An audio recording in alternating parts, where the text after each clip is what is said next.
Kita teruskan lagi topik firman Tuhan mengenai mengasihi Yesus. Mengasihi Yesus.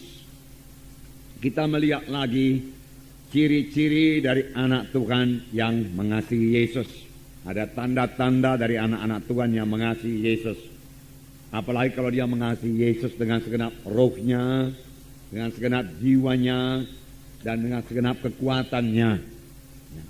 Dengan segenap jiwa, saudaraku, yaitu dengan segenap pikiran kita selalu mengingat Yesus.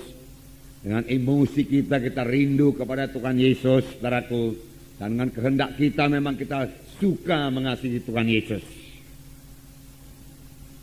Inilah hukum yang terutama dan hukum yang terbesar. Firman Tuhan berkata, saudaraku. Kali ini kita lihat satu ciri lagi, saudaraku, yaitu jika kita mengasihi Tuhan Yesus, kita suka berkorban buat dia. Tidak ada yang berat untuk dikorbankan buat Tuhan Yesus, saudaraku.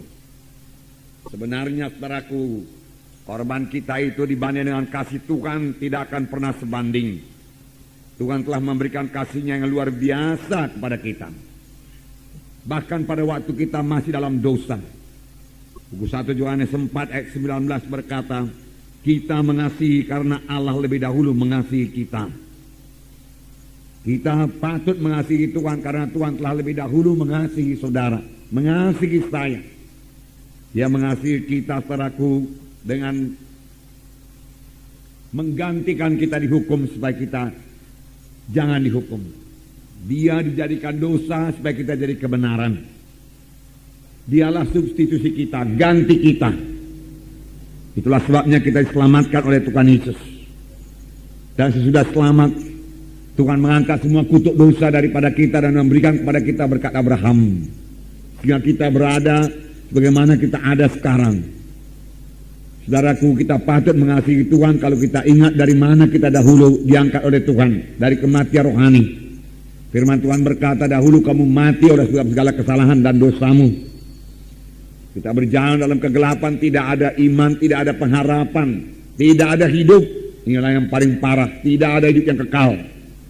Tetapi Tuhan telah memberikan kepada kita hidup yang kekal dengan korban yang sangat besar, yaitu Allah memberikan anaknya sendiri, saudaraku.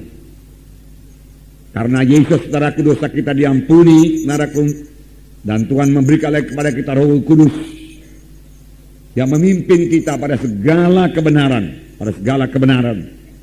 Sesudah itu Roh Kudus, saudaraku, terus memimpinkan kita hari lepas hari. Firman Tuhan berkata, Roh Kudus memimpin kita pada segala kebenaran. Firman Tuhan berkata bahwasanya setelah kita dibentuk terus hari lepas hari menjadi bertambah, hari bertambah seperti Yesus. Kita harus berubah kalau kita mau mengikut Yesus. Kita harus berubah dalam pemikiran kita kalau kita mau mengikut Yesus dan sampai kepada panggilan Tuhan Yesus. Kita harus berubah dalam karakter kita, tingkah laku kita kalau kita mau, saudaraku, memuridkan orang lain, saudaraku. Karena memberi teladan adalah yang paling perlu dalam memuridkan orang lain. Kita tidak bisa memuridkan orang lain dengan mengajar saja, tidak. Orang lain melihat hidup kita yang berubah, pemikiran kita yang berubah. Orang lain harus melihat hidup kita yang suci, saudaraku. Dan ini terjadi kepada kita pada waktu Roh Kudus menyadarkan kita ini orang berdoa, kita ini memiliki lagi karakter-karakter yang diubahkan dan kita mau diubahkan dengan bertobat, Jadi bertobat ini bukan yang pada waktu kita menerima Yesus saja. Bertobat, saudaraku, kita laksanakan sepanjang kita di dunia ini. Saudara, pada hari Minggu kita dengarkan satu gaya hidup yang baru, yaitu gaya hidup yang bersekutu dengan Tuhan Yesus.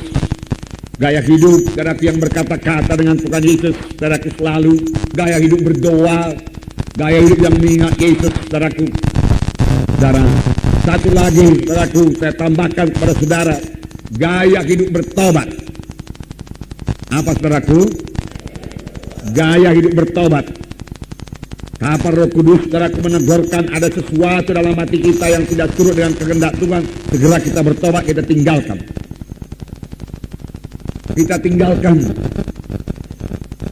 Bertobat bukan sekedar menyesal saja, menangis, saudaraku, tetapi tidak mau berubah. Bukan, saudaraku.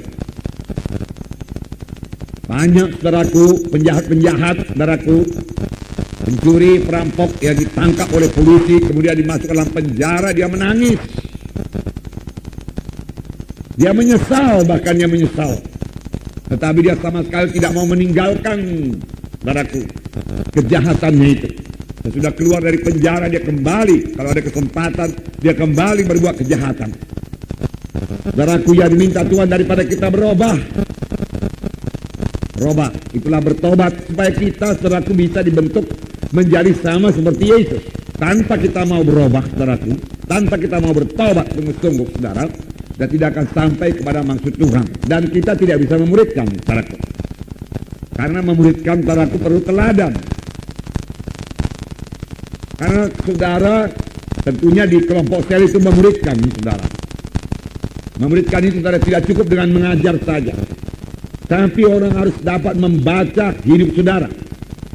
Transparan. Kehidupan kita ini dilihat oleh kehidupan saudara sebagai pemimpin kelompok sel dilihat oleh anggota-anggota kelompok sel. Bahwasanya saudara sudah berubah, mengasihi Yesus, mengasihi dia, yaitu anggota-anggota kelompok sel saudara. Menyatakan dalam pelayanan saudara kepada dia, perkunjungan saudara kalau dia tidak datang, saudaraku. Di situ dia melihat saudara kedewasaan saudara, kasih saudara. Dan dia mau berubah menjadi seperti saudara. Dan kelak kalau dia sudah berubah, dia akan memberikan orang lain lagi. Demikian pemberitaan berjalan terus. Dari satu generasi rohani kepada generasi yang lain, saudara. Nah, jadi gaya hidup bertobat. Gaya hidup bertobat. Yang meninggalkan segala kebencian Tuhan. Yang meninggalkan semua yang tidak berkenan kepada Tuhan. Yang meninggalkan semua tabiat-tabiat lama. Yang tegurkan Tuhan kepada kita tinggalkan. Kita mau karena hati mengaku kekurangan kita, saudaraku. Kalau kita masih merasa diri kita benar, saudaraku, kita belum bisa bertobat. Kalau kita merasa diri kita lebih baik daripada yang lain, kita tidak bisa bertobat. Bertobatlah kamu sebab kerajaan surga sudah dekat. Di manakah Yohanes mengajar? Padang belantara, saudara baca. Dan orang-orang datang padang belantara untuk mengaku dosa dan bertobat dan dibaptis sungai Jordan. Saudara, dan ketika orang Farisi dan Saduki datang kepadanya, saudaraku, Yohanes Pembaptis berkata, keluarkanlah buah-buah yang berpadan dengan pertobatan. Karena orang Farisi ini orang yang sangat beragama. Dia mengatakan dirinya itu mematuhi hukum Taurat, tetapi buahnya tidak ada. Buah pertobatan tidak kelihatan. Namanya saja, saudaraku, beragama. Saudara, agama Kristen tidak menyelamatkan, saudaraku. Dan gereja, saudaraku, tidak menyelamatkan. Yang menyelamatkan yaitu Tuhan Yesus. Amin, saudara. Siapa yang memiliki Yesus, saudaraku, percaya kepada Tuhan Yesus, dia akan diselamatkan. Dia beroleh hidup yang kekal.